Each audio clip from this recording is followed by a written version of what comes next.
देखें ताकि आप सभी को पूरी इंफॉर्मेशन मिल पाए। इंफॉर्मेशन पसंद आए तो वीडियो को लाइक और शेयर कर सकते हैं और चैनल को सब्सक्राइब कर सकते हैं ताकि फ्यूचर में आपको ऐसी अपडेट रेगुलर मिलती रहे।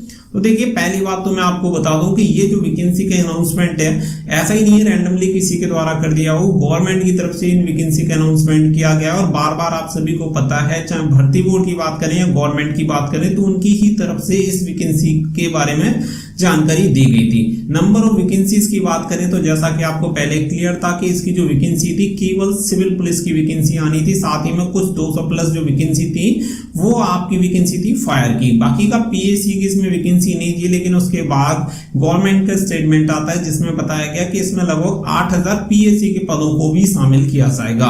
तो ये जो पूरी इंफॉर्मेशन निकल के आई थी वो निकल के आई थी गवर्नमेंट की तरफ से और बहुत ही जल्दी इस पर नोटिफिकेशन जारी कर दिया जाएगा। और जो इसका आगे का प्रोसेस है भर्ती बोर्ड की तरफ से बताया था कि शासन को भी भेज दिया गया है और मंजूरी भी इस पे मिल गई है।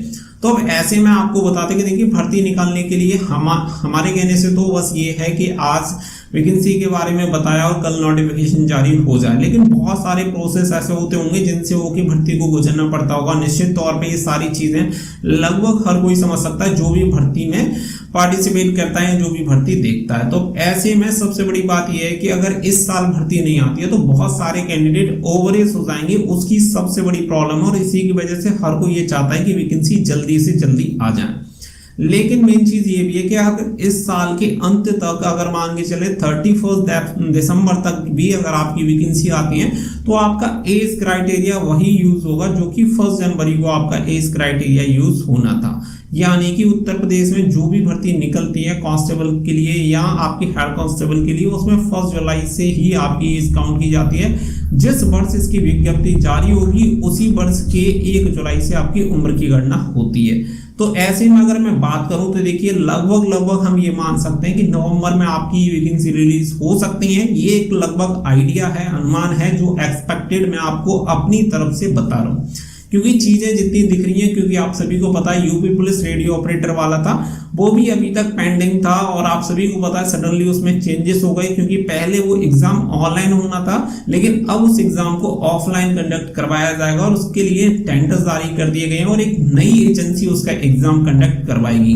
तो कहीं ना कहीं कुछ चीजें ऐसी हैं जो कि बदली जा रही हैं, जिसमें बदलाव हो रहा है और शायद वो कैंडिडेट के हित के लिए ही बदलाव किए जा रहे हैं। तो अगर इन बदलाव की वजह से अगर थोड़ी बहुत देरी होती है और उससे भविष्य में हमें फायदा मिल सकता है, तो निश्चित तौर पे ये जो अभी डिले हो रहा है वो आपके लिए कहीं ना कहीं अच्छा है। और मैं तो समझता हूँ कि बहुत ही जल्दी जो वैकेंसी होंगी आपके लिए रिलीज हो जाएंगी। जो भी कैंडिडेट इसमें फॉर्म अप्लाई करने वाले हैं उन्हें लगभग अपने एज क्राइटेरिया का ऑलरेडी क्लियर ही है कि हम इसके लिए अप्लाई कर सकते हैं या नहीं कर सकते, और उनका क्लियर है तो उन सभी को अपनी वैकेंसी के लिए बस वेट करना है थोड़ा सा, लेकिन अपनी तैयारी में कंटिन्यू लगे रहना है ताकि जब भी वैकेंसी आए तो आपको कोई प्रॉब्लम ना हो। क्योंकि एंड टाइम पे अगर वैकेंसी आती है, आप सभी को बताएंगे नोटिफिकेशन आएगा तो 3 से 4 महीने के अंदर अंदर आपका एग्जाम भी कंडक्ट हो जाएगा। और 3 से 4 महीने मुझे नहीं लगता कि अगर आप 0 से स्टार्ट करेंगे तो आपका एग्जाम निकल पाएगा, क्योंकि बहुत सारी चीजें होती हैं, हर किसी के अंदर वो कैपेसिटी नहीं होती, कैपेबिलिटी भी नहीं होती कि आप उन सारी चीजों को कवर कर पाए इतनी जल्दी। तो मेरा आपको यही सजेशन है कि लगभग नवंबर में ये वैकेंसी आ सकती है। जिस स्पीड से आप अपनी तैयारी कर रहे हैं कंटिन्यू आप उसी स्पीड से अपनी तैयारी करते रहें, ऐसा ना करें कि अपनी तैयारी में कहीं ना कहीं डिले करें। आई होप कि ये छोटी सी इंफॉर्मेटिव वीडियो आपको जरूर पसंद आई होगी। सारी चीजें लगभग क्लियर हो गई होंगी, क्योंकि एग्जैक्टली जब तक आपका नोटिफिकेशन नहीं आ जाता या भर्ती बोर्ड या गवर्नमेंट ऑफ यूपी की तरफ से स्टेटमेंट नहीं आ जाता तब तक इस पे ये कहना थोड़ा सा मुश्किल होगा कि कौन सी डेट को आपकी वैकेंसी रिलीज होंगी। तो एक्सपेक्टेड मंथ मैंने आपको क्लियर कर दिया है। आई होप कि आपकी वैकेंसी नवंबर में आ जाएंगी और उससे सबसे अच्छी बात ये होगी कि कोई भी कैंडिडेट ओवरेज नहीं होगा।